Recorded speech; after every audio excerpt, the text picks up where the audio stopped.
clasificar estos archivos y qué significa que se siga investigando crímenes de lesa humanidad cometidos en este caso por esta organización. Bueno, esta es la información que a continuación vamos a poder ampliar de la mano de Pablo Ortiz, en este caso. Bienvenido, Pablo. ¿Cómo estás? Buen martes para vos. ¿Cómo estás? Buen martes para vos. Muy bien. Sí, vamos a repasar en algunas placas qué fue efectivamente lo que terminó anunciando el gobierno a través de Manuel Adorni, como decía Sonia recién, en un mensaje grabado que se publicó a las 11 de la mañana.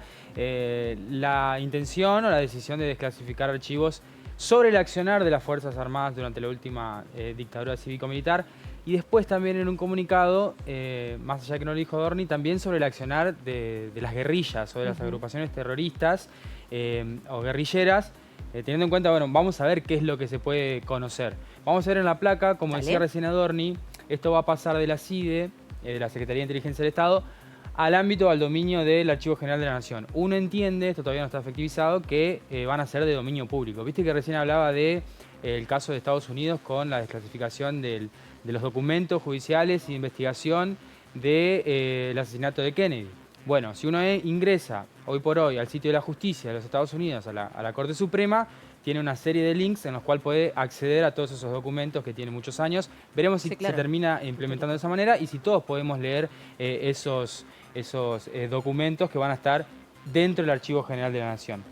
Otra de las cosas que dijo el gobierno, que va a reconocer, y ya vamos a explicar por qué lo ponemos entre comillas, un crimen del ERP, particularmente un crimen del ERP, del Ejército Revolucionario del Pueblo, el asesinato de Viola y su hija, como un delito de lesa humanidad. Ya vamos a entrar en este terreno porque puede ser una confusión, una discusión conceptual, si se quiere, de lo que es un delito de lesa humanidad. Y a la par también van a enviar un proyecto para establecer la imprescriptibilidad penal de esos delitos. También veremos cómo se va a dar esa discusión en el ámbito legislativo. Claro, porque la imprescriptibilidad de crímenes de guerra y de lesa humanidad ya es un tratado internacional, además, ¿no? Con jerarquía constitucional que tenemos desde hace varios años en nuestro país. Claro. Es cierto que el gobierno, primero con el video extenso de la cuestión de la historia completa, el anuncio de Adorni, el anuncio de la desclasificación de archivos, intentó capitalizar el discurso en cuanto a la memoria, la verdad y justicia, particularmente del 24 de marzo. Ellos, desde el gobierno, sostienen de la batalla cultural que están dando en torno a la reconstrucción de la memoria o el revisionismo histórico que tenemos necesariamente que hacer como sociedad. Vamos a explicar un poquito qué es un delito de lesa humanidad. Esto, como decías vos recién, está dentro de la Convención sobre la imprescriptibilidad de los crímenes de guerra y de los crímenes de lesa humanidad, del genocidio. Es un documento de Naciones Unidas del 68, entró en vigencia en el 70, Argentina lo firma en el 95, recién varios años después, y toma jerarquía constitucional para la Argentina en 2003. Es decir, ha sido un proceso largo para Argentina, pero hoy por hoy esta es la definición de un delito de lesa humanidad. No hay otra definición para entender que es un crimen de un delito de lesa humanidad. Son los crímenes contra la humanidad. Hablamos acá de secuestro, desaparición forzada, tortura, expulsión, persecución ideológica, bueno, todos los delitos contra la humanidad que son cometidos por el Estado. Acá está lo conceptual, si se quiere, ¿no? Solamente cometidos por el Estado o representantes o particulares en representación del Estado, podríamos decir, las Fuerzas Armadas. No hay forma de entender un delito de lesa humanidad de una agrupación, por ejemplo. O de un particular. O de un particular, exactamente. En tal caso, son delitos comunes. Y vamos a ir particularmente al hecho o al crimen del capitán Humberto Viola, que es el ejemplo que toma el gobierno, con el cual, según también se anunció, van a ir a la Comisión Interamericana de Derechos Humanos a reconocerlo como un delito de lesa humanidad. Y vamos a tratar de explicar cuál fue el devenir de este caso y por qué, o explicaría de esta manera, por qué no es un delito de lesa humanidad, porque fue un delito que ya fue incluso juzgado, que tuvo condenados, e incluso la familia del capitán Viola recibió una reparación histórica, ¿sí? ¿Qué fue lo que ocurrió con el capitán Viola? El 1 de diciembre del 74 ocurrió en San Miguel de Tucumán, hubo un ataque, un comando del ERP que asesinó a tiros, lo atacó al militar a la hora de la siesta, lo atacó a él, lo mató también a su hija de 3 años, hirió a otra hija de 5 años, también lo atacaron cuando él salía de su casa en un vehículo. Pero estos crímenes fueron juzgados como crímenes comunes, no como crímenes de lesa humanidad.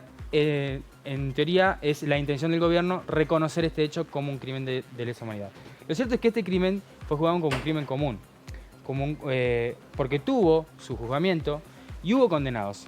Por este crimen estuvieron condenados José Paz, Rubén Emperador, Fermín Núñez, Miguel Vivanco, Francisco Carrizo, gente que cumplió, todos integrantes del ERP, cumplieron su pena, algunos quedaron en libertad. Vivanco, por ejemplo, murió en el 80, pero entre el 87 y el 89 quedaron en libertad, algunos por cumplir la pena. Y en el 89, aquellos que no habían cumplido la pena quedaron en libertad y además fueron indultados por el presidente Carlos Menem, Claro. que es el presidente al cual este gobierno le inauguró un busto, ¿no? en Casa Rosada. Es decir, hay una serie de inconsistencias.